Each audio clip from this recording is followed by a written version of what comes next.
Continuando entonces con la materia, debemos examinar en esta cápsula, ojalá podamos alcanzar, si no va a quedar muy poco para la próxima, el objeto lícito.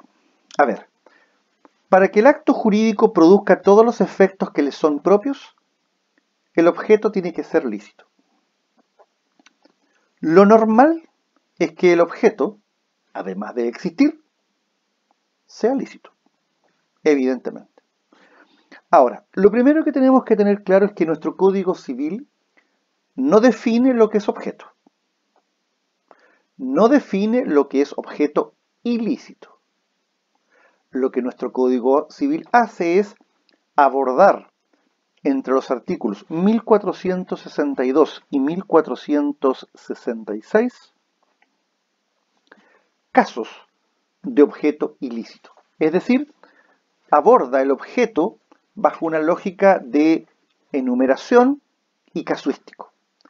Sin embargo, hay doctrina que sostiene que a partir de lo que es la causa ilícita, sería posible construir un concepto de objeto ilícito, diciendo que es aquel que es contrario a la ley, al orden público o a las buenas costumbres. Efectivamente.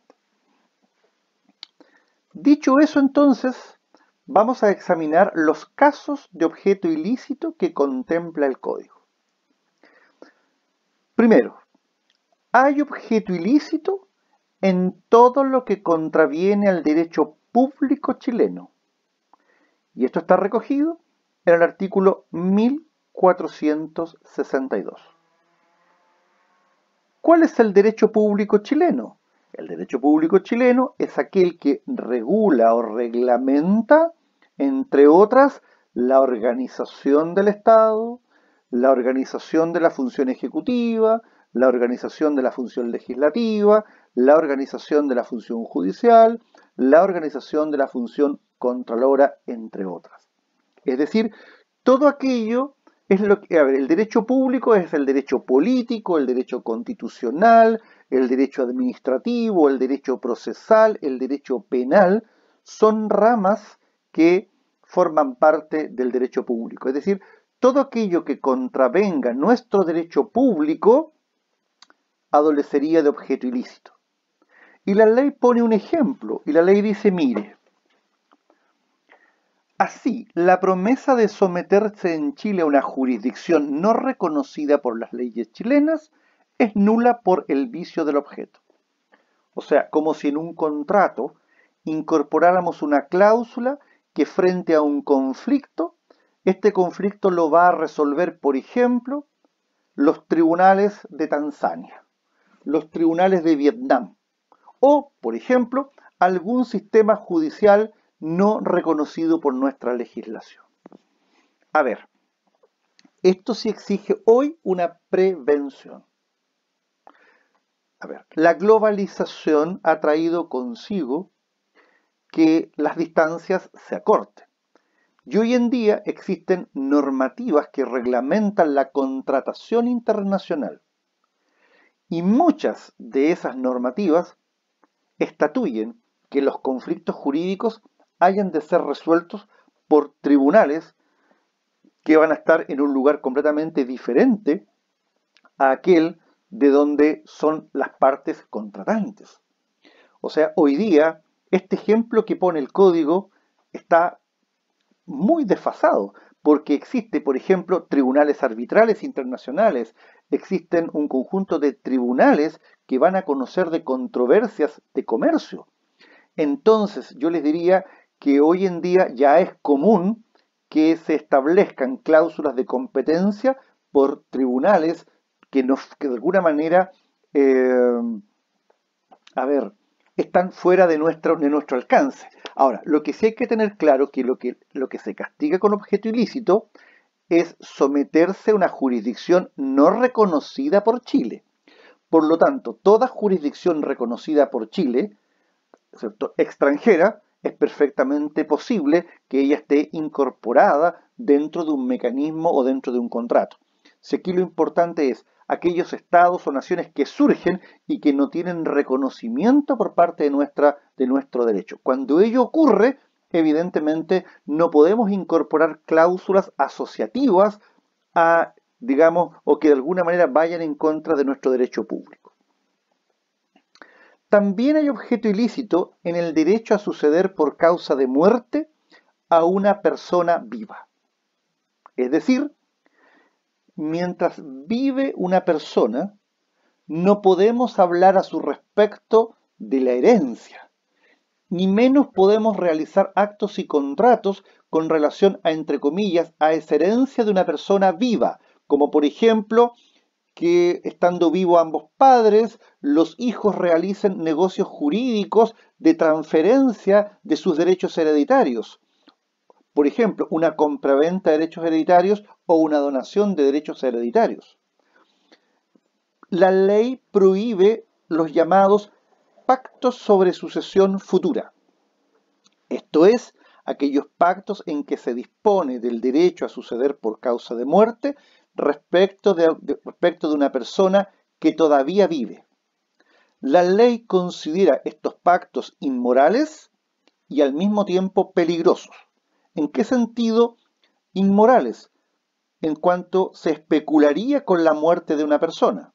Y peligrosos porque podrían instar a quitarle la vida a un ser humano. Por lo tanto, solo podemos hablar en estricto rigor de sucesión por causa de muerte, de herencia, cuando la persona ha fallecido. Ahora, desde un punto de vista doctrinario, los pactos sobre sucesión futura pueden ser de tres tipos: pactos de renuncia, pactos de institución y pactos de disposición. ¿Cuál es el pacto de renuncia? Es aquel pacto o aquella cláusula en que una persona en vida del causante renuncia desde ya a sucederle por causa de muerte en favor de otras personas. Esto quizás ustedes no lo han escuchado, pero en algún minuto lo van a escuchar.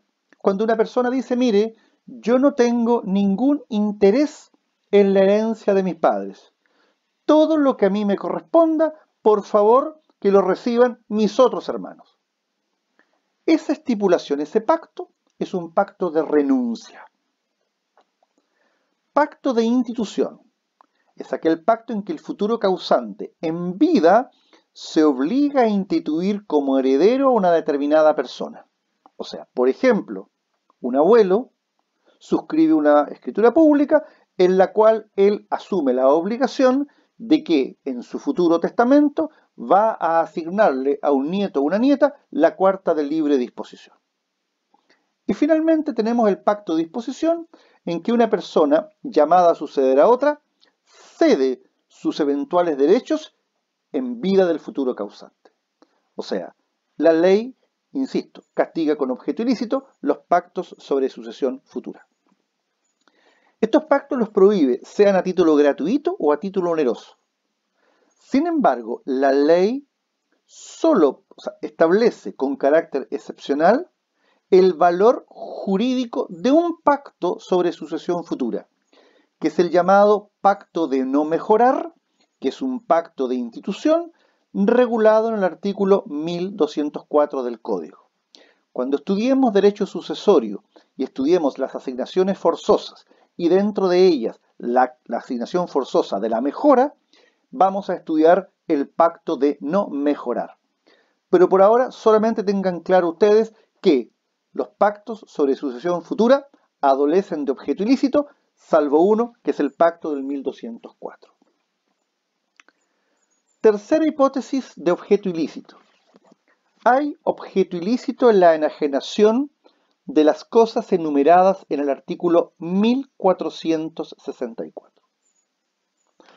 A ver, el 1464 nos obliga, para entenderlo y para de alguna manera estudiarlo, nos obliga a realizar la siguiente metodología.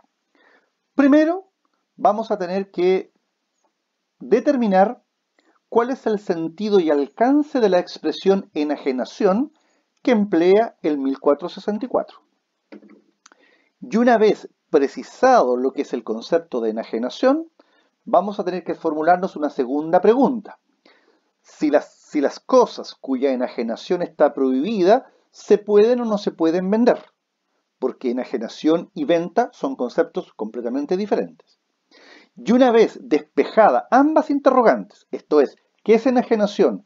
Y si se puede vender aquello cuya enajenación está prohibida, vamos a pasar a la tercera etapa, que es el análisis de cada uno de los casos enumerados en el 1464.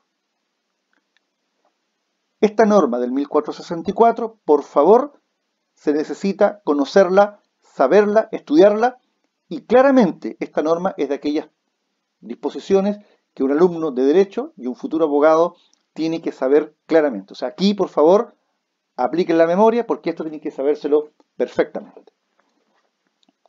Vamos entonces a dilucidar la primera cuestión. ¿Qué es enajenación? Y me parece que con esta pregunta vamos a cerrar esta cápsula para dejar la cápsula siguiente en lo que nos falta. A ver, la palabra enajenación admite en derecho dos posibles sentidos. Un sentido restringido y un sentido amplio. Enajenación en un sentido restringido es el acto por el cual una persona le transfiere a otra su derecho de dominio. Es decir, enajenación en sentido estricto es transferir dominio. Nada más ni nada menos.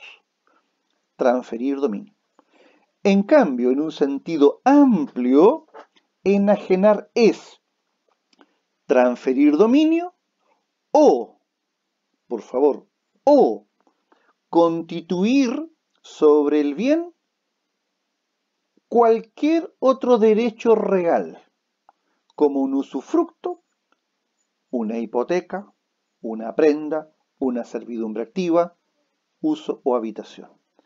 Por lo tanto, enajenar en sentido estricto es solo transferir dominio y en sentido amplio es el transferir dominio o la constitución de un derecho real distinto del dominio. Ahora, según algunos, la palabra enajenación está tomada en esta norma en sentido restringido, a juicio de otros en sentido amplio. La doctrina y la jurisprudencia mayoritaria son de la opinión o del parecer que la palabra enajenación en el 1464 del Código Civil está tomado en sentido amplio.